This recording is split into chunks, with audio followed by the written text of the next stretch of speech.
after turning 60, if you want to live comfortably until 80, remember not to do these 8 foolish things, especially the 5th one. Ancient wisdom says that at 61 should be obedient to the ears. At 71 should do as one pleases without overstepping bounds. If one desires inner clarity akin to spring water, then the best course of action is learning to let go, discarding unnecessary things and choosing what is valuable. This way you can experience a genuine and relaxed life. So what should one let go of? In fact, once a person reaches 60 years old, they should refrain from doing these 8 things. These could affect the quality of your later years. Firstly, don't be overly soft-hearted. In real life, some people enjoy playing the role of a good Samaritan, unable to refuse any requests from others. This behavior not only brings unnecessary stress and burdens upon oneself, but also allows opportunists to take advantage. Neighbor Lao Zhang is a typical example. After retiring, Lao Zhang enthusiastically helped his neighbors, and everyone spoke highly of him. However, his kindness brought trouble upon himself. One day he discovered that his home had been burgled, losing some valuable items.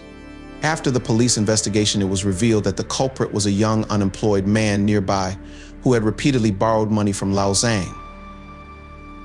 Lao Zhang readily fulfilled his requests, and his soft-heartedness made him a target for theft.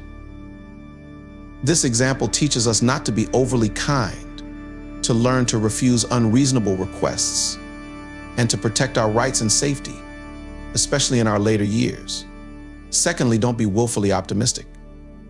Regardless of age, there's a tendency in human nature to be excessively optimistic, such as when dealing with relatives.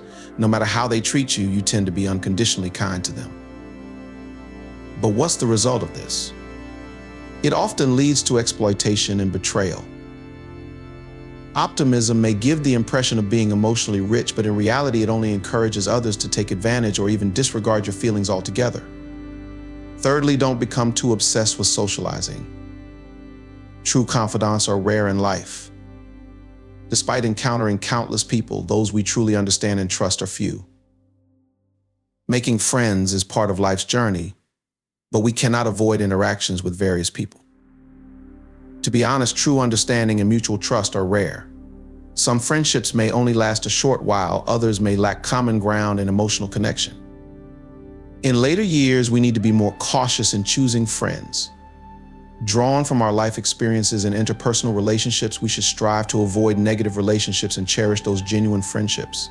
Fourthly, don't neglect saving money. Regardless of age, this principle applies as money is the foundation of confidence, especially after retirement. To earn more respect from children and achieve greater financial freedom, one needs to have savings. Without it, one may live in constant anxiety. If illness strikes, a trip to the hospital can quickly deplete savings. If there's no money on hand, people might refrain from seeking medical help for minor ailments, fearing the cost. But neglecting minor issues could lead to major health problems, depleting one's well-being and rendering everything meaningless. Life is precious, so save up for future medical needs, ensuring prompt treatment when illness strikes and allowing oneself to enjoy the beauty of life. Fifthly, don't underestimate the importance of health. Health is the foremost wealth in life, as it determines our ability to enjoy life fully, especially in later years. Health is the cornerstone of well-being. Only with good health can we truly save our life. Understanding the importance of health maintenance is not just about physical exercise and dietary adjustments, but also about respecting and caring for life.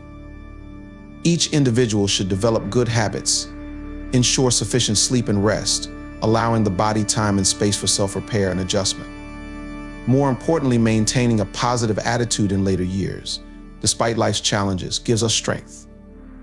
As the saying goes, gold is precious, but health is priceless, because money can be earned countless times, but we only have one life and one health. Sometimes the medical expenses incurred due to poor health can exceed the money one earns. So after reaching one's 60s, prioritizing health is not just a personal responsibility, but also a responsibility to one's family. Sixthly, don't lose your temper with family members. As one ages, it's crucial to avoid a certain situation casually losing one's temper with family members. Some elderly individuals, relying on their status and identity, dictate and overly criticize their descendants, causing discord within the family. To live a happier life, it's advisable to temper one's temper, show more understanding and empathy towards family members. Believe me, your family will be more harmonious. Seventhly, don't worry excessively about descendants. There's a saying that children and grandchildren have their own blessings. Don't exhaust yourself for them like a horse or an ox. Our descendants will have their own fortunes, as their lives are unpredictable and diverse. No matter what challenges they face, over-involvement and excessive worrying on our part won't help. Instead, giving them more space for growth and avoiding excessive interference may lead to their greater freedom and success. As we age, wanting to accumulate blessings for our descendants, leaving them a fortune might seem noble, but teaching them values like frugality and self-discipline is more valuable than material wealth. Ultimately, we are responsible for our own lives, so it's essential to plan wisely for our future and not regret lacking resources in our later years. Lastly, don't overly prioritize relatives. As one ages, the sentimental attachment to relatives may deepen as nostalgia is ingrained in human nature. While it's natural to cherish familial ties, overly clinging to them can lead to irrational behavior and susceptibility to exploitation. Remember, blood relations don't always guarantee loyalty, while non-relatives can sometimes be more dependable. Overvaluing relatives can lead to disappointment, as familial bonds may not withstand the test of time. In life's fleeting moments, cherish the present and invest in personal growth and development. Our youth is like an unfinished painting, waiting for us to fill it with diligence, sweat, and wisdom. By accumulating energy while young, we illuminate the path forward in our later years. Whether it's through knowledge, health, or character, these assets enrich our lives and prepare us to explore new interests, make new friends, and fulfill our dreams. So if you want to live an exceptional life after 60, stop doing these 8 things, as they will inevitably impact the quality of your later years. Today's insights end here, but remember, you're never alone here.